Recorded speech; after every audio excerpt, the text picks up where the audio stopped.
I thought I'd begin today with a nice story about Prince Harry and Meghan in Australia. On day one in Australia, the optics were plain.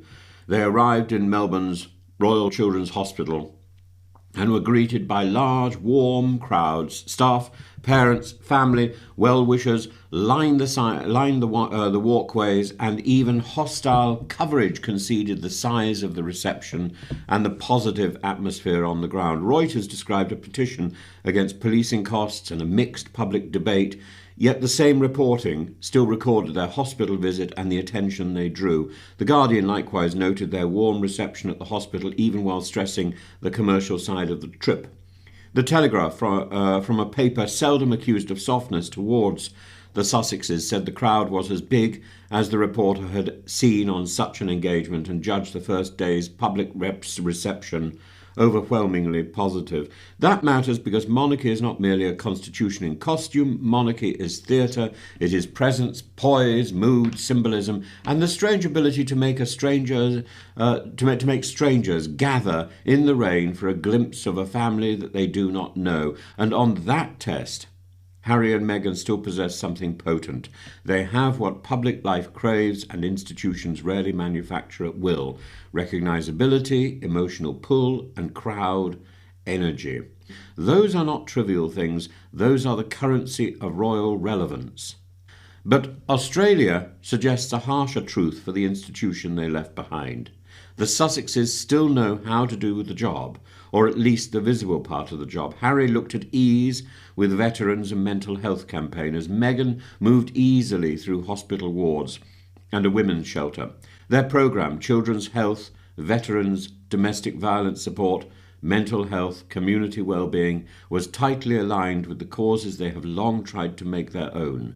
Even critics who disliked the commercial packaging still had to admit the subjects chosen were familiar, focused, and highly legible to the public, and that is where the loss to the royal family, I think, becomes visible. The monarchy didn't part company with two dull, dutiful non-entities. They parted company with two people who generate attention at scale, especially when placed in emotionally charged settings. Harry still carries the mix of military background, vulnerability, mischief, and approachability that makes him effective in veteran and mental health spaces. Meghan still carries glamour, camera sense, and a manner of directness with members of the public that produces strong images. One need not romanticize them to see this. One need only look at the photographs and the reception. This is not the prince and the showgirl. This is reality. The deeper irony is this: the critics accuse them of trading on royal aura. Yet the very fact that the aura still works tells us something important. The institution did not extinguish their public magnetism, it exported it. In effect, the royal family helped create a globally marketable pair, then lost control of the product. So now, whenever Harry and Meghan step into a hospital, a veterans venue, or a public welfare setting overseas, they receive and they revive a question Buckingham Palace would rather avoid. What would this have looked like if the rupture had never happened? What goodwill, what reach, what generational renewal was thrown away? The Telegraph framed the tour in precisely those terms, arguing that whatever palace insiders say in private, they will be watching closely because the pair still look like an asset that was lost. When hostile voices ask, who even wants this visit? The answer is visible in the crowd barriers. Plenty of people do. If a couple described as washed up, polarizing, commercially compromised, and institutionally marginal still pull this level of attention in Australia, then the monarchy's problem is not Harry and Meghan's irrelevance. The monarchy's problem is that they are not irrelevant enough. They remain vivid proof that the House of Windsor failed to hold together one of its few genuinely global, cross-market, younger, emotionally legible pairings. Harry and Meghan remain a star attraction. They still draw, they still produce the sort of public scenes upon which royal mystique has always depended. The British press may wring its hands over what they have become, and palace loyalists may insist the institution is better off without them, But the pictures from Australia suggest another verdict. The royal family did not shed dead weight. It pushed aside two of the most camera-ready, emotionally marketable, internationally resonant figures, and the world still notices when they walk into a room. In the end, that must be the real sting. Not that Harry and Meghan have left, not even that they complain. It is that outside the palace gates, before hospital patients, veterans, families, shelter residents, and waiting crowds, they still look like what the monarchy claims to embody: public interest, human contact, symbolic sparkle, and for an institution built on image. That is not a minor embarrassment, it is the whole argument. They told us it was over. They told us that once Harry and Meghan left the safety of the palace walls, they would fade into the background. They called them washed up, irrelevant, and commercially compromised. But then 2026 happened. Harry and Meghan touched down in Australia, and suddenly the British monarchy's worst nightmare became a reality. The streets weren't empty, folks. They were packed. The atmosphere wasn't hostile. It was electric. Today we are breaking down the incredible analysis from Professor Tim Wilson, who has just put into words what the palace is too scared to admit. The House of Windsor didn't just lose a couple, they threw away their future. While the critics are wringing their hands, the Sussexes are proving that you don't need a crown to have a royal impact. Let's get into the truth about the Sydney trip that changed everything. Let's talk about day one.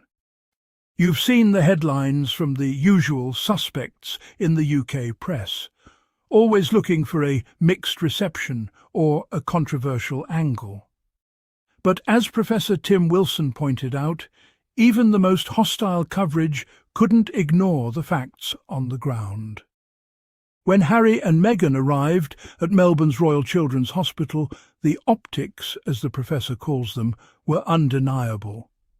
We're talking about massive, warm crowds.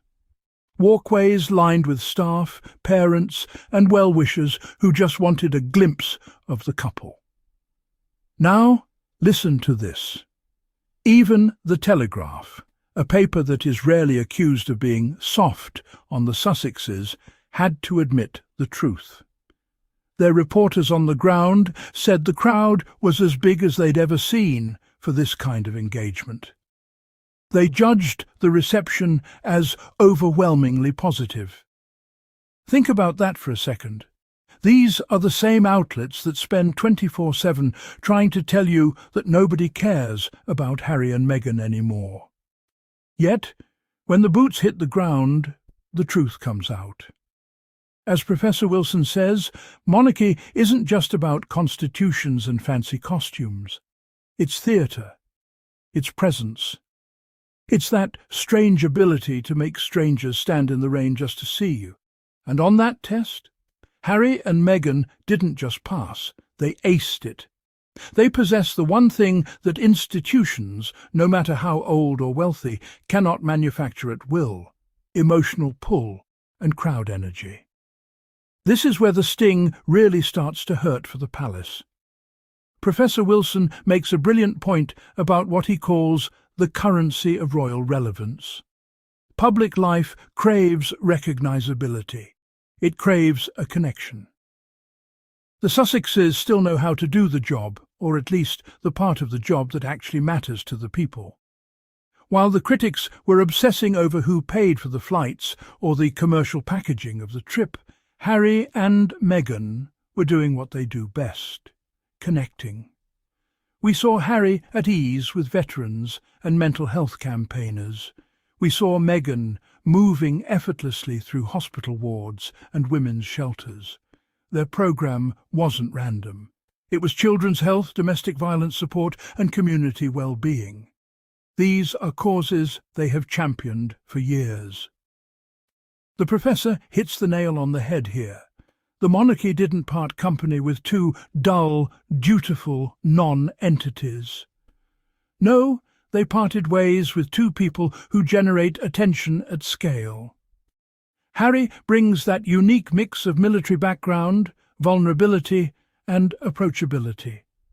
Meghan brings the glamour, the camera sense, and a directness that produces those iconic images the world loves. When you put them in emotionally charged settings, they don't just show up, they resonate.